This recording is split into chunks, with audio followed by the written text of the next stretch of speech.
by keeping the fiscal deficit at 3% of GDP for the next financial year, that is 17-18, it gives me a sense that the government has, or Jaitley has preferred to keep expenditure under a very tight leash.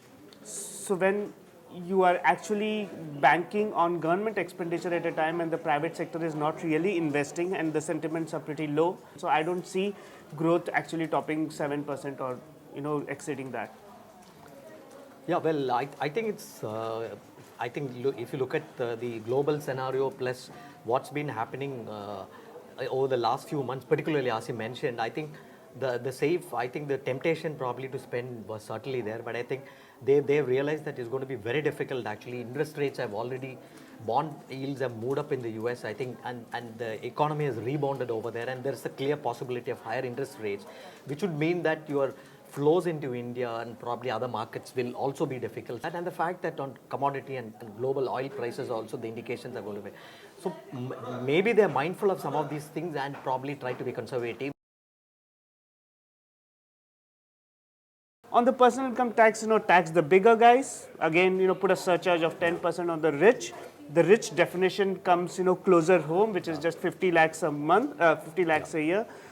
So it is a bit of socialism at play to my mind at this level, and in terms of just pure politics, it makes a lot of sense because you have reduced the tax rate, which has not been touched for the last so many 20 years. I think where tax rates haven't been touched. Since 97. 97. So by reducing from 10% to 5%, by having it and increasing the slab also, I think you have done a remarkable job. Well, on the corporate picture, I think probably the big corporates, companies will certainly be disappointed. I think they have tended to focus more on MSMEs, saying that actually over 95% of them are going to benefit because ultimately they are the ones probably who will generate jobs. So maybe a sensible decision over there. I think, on both corporate and personal income tax, I find it very interesting that they have chosen to, it looks like a very clear political as well as, say, business strategy that you focus on players who would actually give you the most. So corporate sector, the big corporate sector doesn't get anything. The small corporate sector,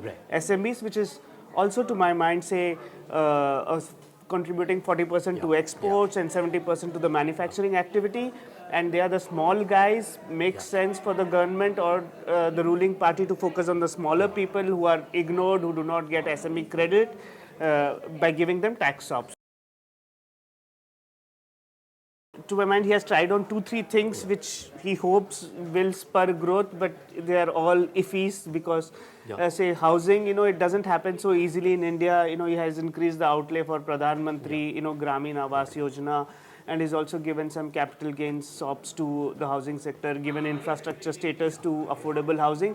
But we have seen traditionally these have not really worked because, none of the big guys are actually interested in putting a lot of money. There's so much of existing stock, no transactions happening. In CPSEs, when he says that he wants a merger of or a big bang or a big company, oil and gas PSU, by merging outfits, that's easier said than done. It doesn't happen. We have talked about bank consolidation for years and years. We haven't yet created 3 or 4 big banks. As we have seen in the past, to get it through is extremely difficult actually, and the track record of getting some of these things in divestment, not only in divestment and in selling assets actually, has been very, very patchy. You want us to look at it with a great deal of, in some ways, skepticism, and particularly since we are going in a year closer to election. So it's a real political test to do these things. And one of the things which they've done in the past actually, when there's a major slowdown, was to have clear sectoral packages. In fact, actually, I think we haven't seen any such sectoral packages, and I don't think even in financial sector, whatever he spoke in banking, I don't think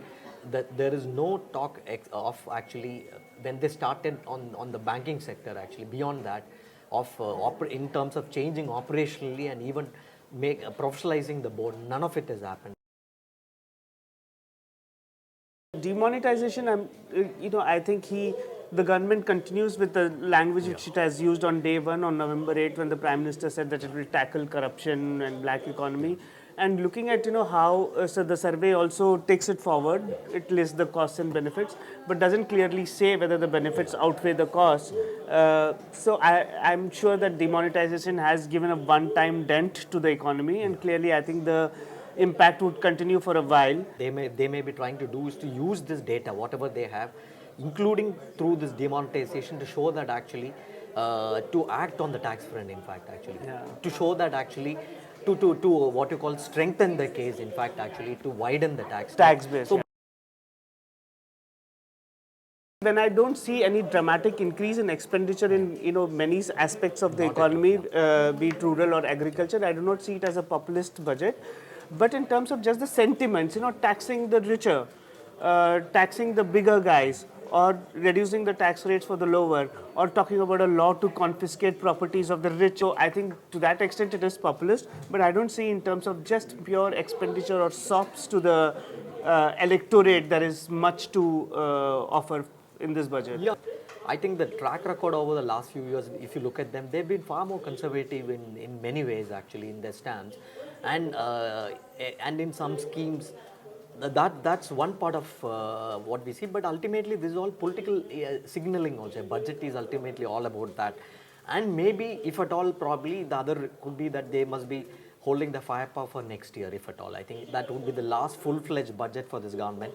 So if at all, probably some of it may be reserved for next year, and I don't think there's an element to that extent of populism at all in terms of giveaways, freebies, or schemes, actually, or throwaways. I don't think it doesn't seem to be there at all.